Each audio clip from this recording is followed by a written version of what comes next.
Hey everybody, this is Perch. Look, I know a lot of you are not going to agree with this take that I have, but I've been thinking through it quite a bit lately, and I was actually talking with a friend about this, and he said, this would be your best video if you could nail it. Now the challenge is I'm not going to nail it. What I'm about to say, I guarantee you it was more coherent in the mail and the conversation we were having than what I'm about to say right now. But just trust me on this. You're welcome to disagree. Of course, you're welcome to disagree. But this I'll just say I've thought a lot about this, and this taps into all the years of selling comics, all the years of kind of how comics have evolved, what people think is popular, all of that kind of stuff has been really on my mind, a lot. And so we get to the kind of the crux of my thinking here. The industry, the comic industry, I think is in a really weird place. And when I say weird, what I mean by that is it's propped up and supported by a bunch of unnatural things. Normally, when you have a business, there's a certain cadence, there's a certain pace of how business gets done, how projects get greenlit, how people come in and out of the industry. And comics has a bunch of parts to it that are not normal. They're at odds or at conflict to each other. The reality is the comic industry is simply not big enough and not profitable enough for the people who you really want managing this business to manage it. The people who are sharks, the people who are heavily into making money and driving a business and creating an ecosystem where a lot of people can survive and enjoy themselves and make money. Whether you think money is a good word or a dirty word, and we're going to get, unfortunately, too many of the people in comics believe it's a dirty word at the moment. But whether you agree or disagree, if you're going to build a business, if you're going to build a network in which other people can become wealthy, you have to have smart, strong, business-minded people. And the problem is comics isn't big enough for those people to be involved. They're not managing it. They're not running it. They've moved on to different areas where they have a greater likelihood of making money. Most people who are in business, they do this assessment in their mind. This assessment is like, how much can I make versus how much of a pain will it be to make that money? And in comics, really kind of smart, savvy business people go, yeah, the math doesn't work. And so you're left with kind of two things. You're left with what I would call niche subculture creators or true believers. The problem is more and more time has gone by, a lot of the true believers are slowly weeding their way out. And the true believers typically are there for the love of comics. They're not the kind of people who are going to be aggressive sharks in driving business, which means you're left with that other group, the subculture creators. Now I'll pause here for a second. This is the really key thing. That is, this is where you may disagree with me. So I love subculture products, be it movies, be it music. I was into Nirvana long before they became mainstream. It was great. I was in with LA Guns and enjoyed that stuff as in many ways better than and Hollywood Rose before it became Guns N' Roses. I liked that kind of raw energy of music. I've mentioned before with movies, I like David Lynch. I like a lot of, subculture films, things that are not well known.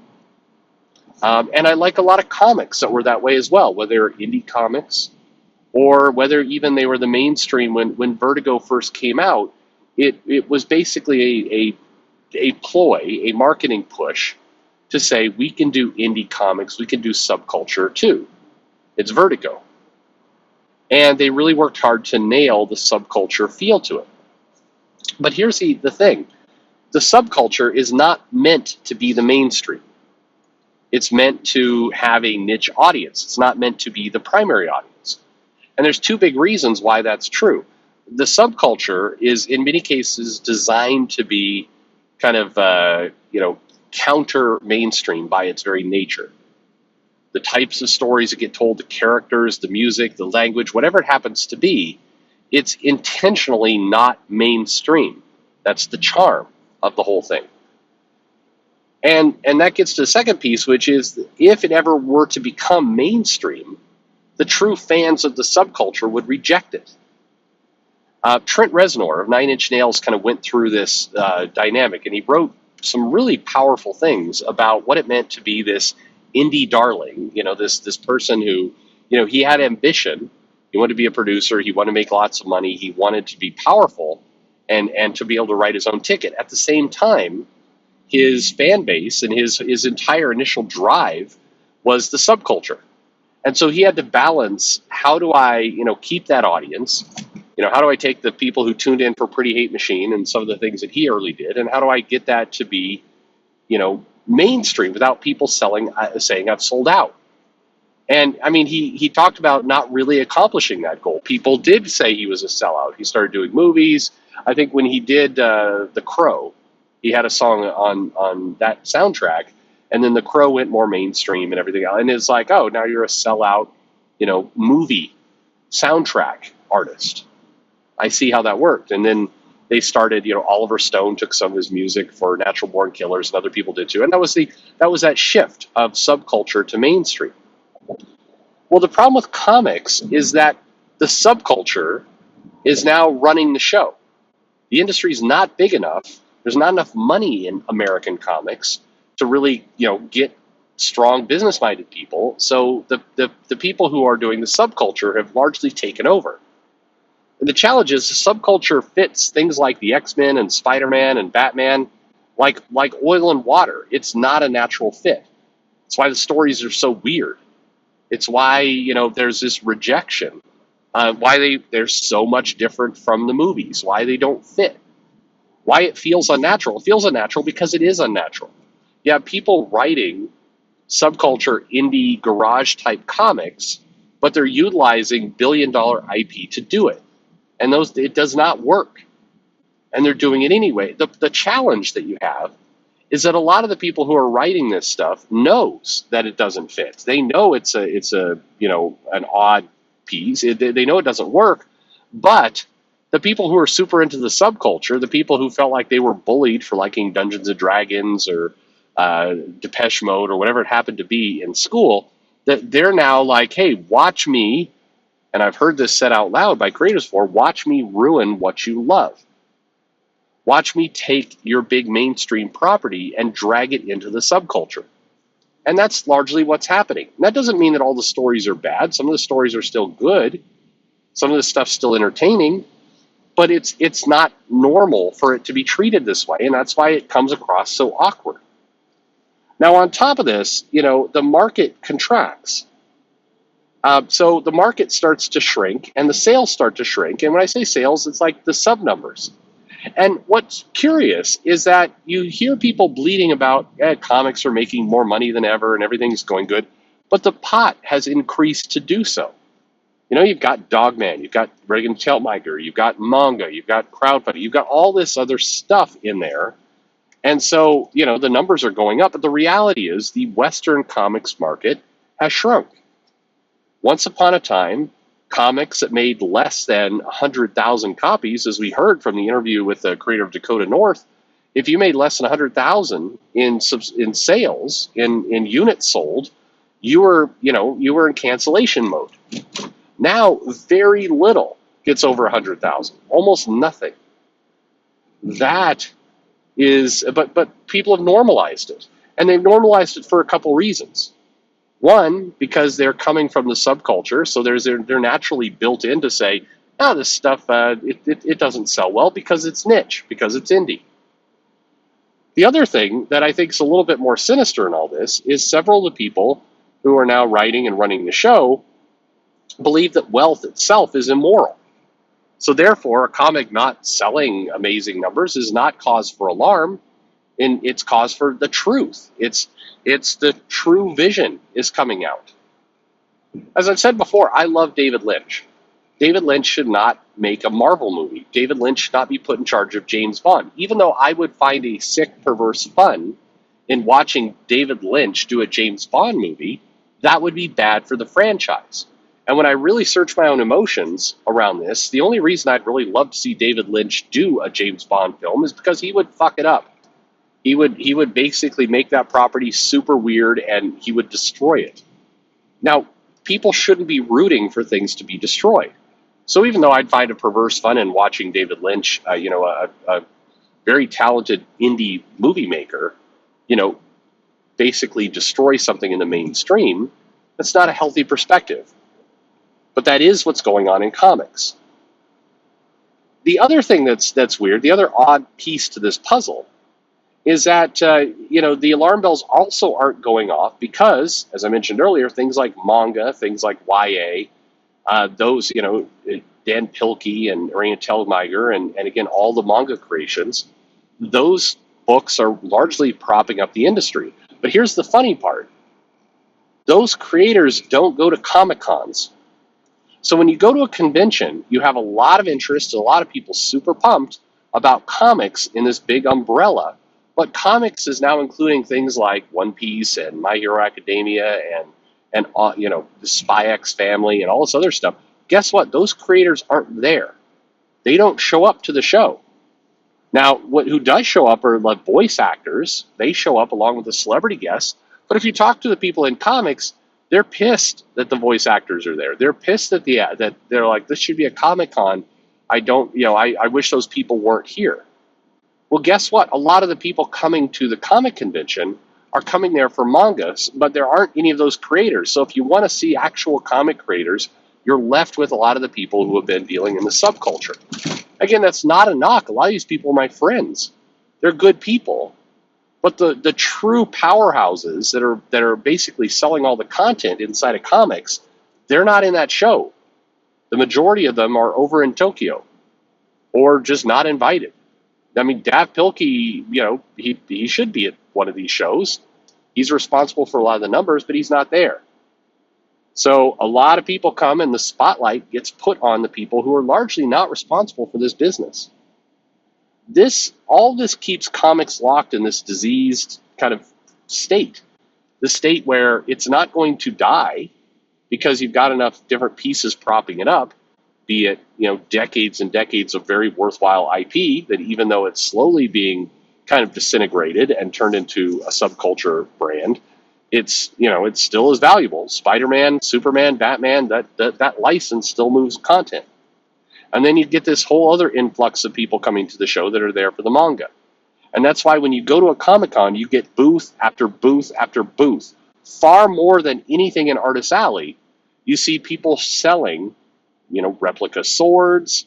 You've got people with T-shirts that are, kind of cute kawaii illustrations for the kids or various manga properties on them. I mean, the amount of stuff getting sold at a Comic-Con is heavily, heavily weighted toward manga and anime. No doubt about it. I'm sorry, you go to the last several conventions I've been to, it's the manga and the anime is moving all the merch and the big dollars. People are showing up to Artist Alley, but even like Tom King at the Dallas Fan Expo, he had a line of like 8 to 10 people, sometimes a little bit more, but not too much more, who were trying to get things signed by King. And that was the only guy I saw that had a really significant line consistently, was Tom King, and good for Tom King. However, if you just walked, 50 yards to the south, you'd see that the people who are lining up to see Chris Sabat or the voice of All Might, there's like 400 people in that line, and you had to buy special tickets to get to that. And that's just guy doing the voice of the dubbed cartoon. So, I mean, this is where things are off. The antidote to all this would be a true kind of business-minded publishing arm, somebody coming out who is actually busy, driving true business success in comics, but we don't really have that. And quite frankly, and man, you're going to hate this part, a lot of the crowdfunding stuff, yes, they're making money, but a lot of that is propped up with super chats. And they're augmenting their business with Amber Heard drama or why Star Wars sucks or any of those other things. It's not a true business of comics either. It's not to say that again, there's good comics that are coming out of the mainstream. There's good comics that are coming out of crowdfunding. There's still good content being produced, But if you look at the attention, if you look at the supporting elements, over in one area, the mainstream has turned itself into the subculture, propped up by YA, manga, and anime as the driving parts of its business. And over on the different elements that have come up, crowdfunding is propped up by super chats and live streams. And you could say, oh, that's marketing, and that's fine. You're right, it is. But the core product that's being sold, I mean, look, it's been interesting to me to see this new debate going on with crowdfunding to say, if you're not willing to do live streams, then, why should people support your campaign? That's an interesting, I find that comment interesting. What if the comic is really good? Does somebody need to live stream if the comic is really good? I mean, bluntly, is this comics? Or is this OnlyFans? What exactly is this? And I look, I know that I know that live chats, live streams, all this kind of stuff, it is good marketing, and there's nothing against it. But are the customers, are the people buying the book, are they mainly interested in the live stream or are they interested in the comic? In mainstream comics, in Marvel and DC, are they interested in the story that's being told? Or are they actually just buying it because they've just always bought Spider-Man and they've got collectors there who are just constantly going to bleed out of their wallet? And none of this is a shot at anybody, but let's really examine why the money is coming out, where the money is coming from. Here's the funny part. Sean Murphy, who's talked on this channel before, and I've interviewed him, he did Plot Holes, and it was a successful crowdfunded campaign. It made quite a bit of money. It's fine. However, if Sean Murphy had done live streams 2 to 3 times a week throughout the entire course of his campaign, where he talked about who knows what, not even the comic, just random stuff, I guarantee you that book would have made $100,000, $200,000 more, easy, in that campaign. And maybe he should have done that. But the only slight alarm bell there is, should comics be propped up in this way? This is not a video picking on live streams, I promise. But we have to examine, how is the money flowing into that stuff, and where has comics gotten itself to? Again, forget about crowdfunding for a moment, because the more interesting part to this is the mainstream comic industry that has transformed itself into the subculture. If you look at a lot of the comics that get produced, they would feel today right at home with the indie underground books of the 80s and the 90s. It's a lot of the same style, a lot of the same stuff. And yes, that also includes all the LGBTQ content that is out there. Because LGBTQ content, to date, has been the subculture. The difference is a lot of corporations, tethered themselves to it and, decided that they wanted to make Pride part of their marketing campaign, very callously, very, cynically. They wanted to leverage Pride and all this other stuff to market their own goods. And so comics, by adapting itself to that, I mean, here's the weird part. If you look at DC and you look at Marvel and you look at the Pride books that they've done, do you believe that DC and Marvel are actually, feel like there's a legitimate, sustainable business around Pride? Or do you think they're using this as marketing? I mean, if it's not the latter, if they're not just using that marketing, then why is it that they're doing variant covers for Pride? Why is it that they're charging $7.99, $8? Why are they charging expensive, overpriced content for Pride?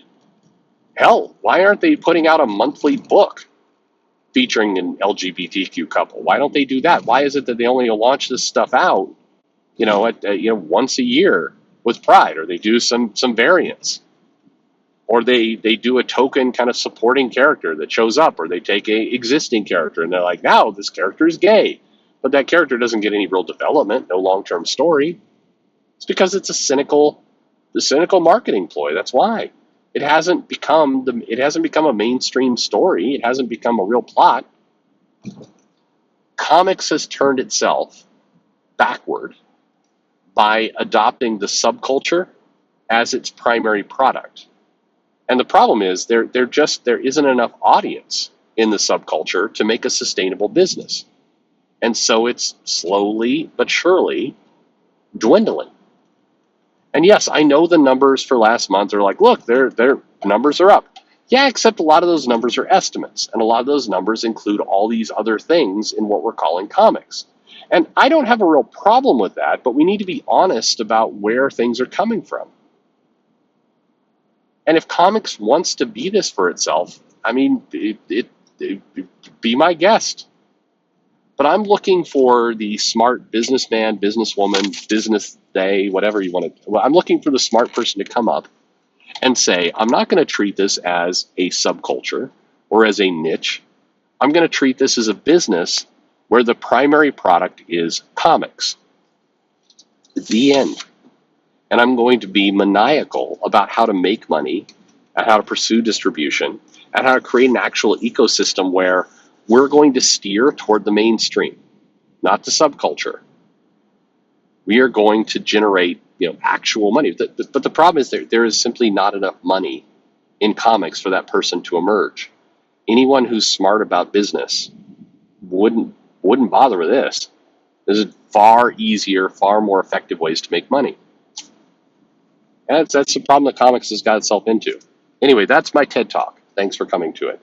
Anyway, it's an interesting dynamic that comics has locked itself into. But I mean, the core headline is there. It's comics has turned itself into the subculture.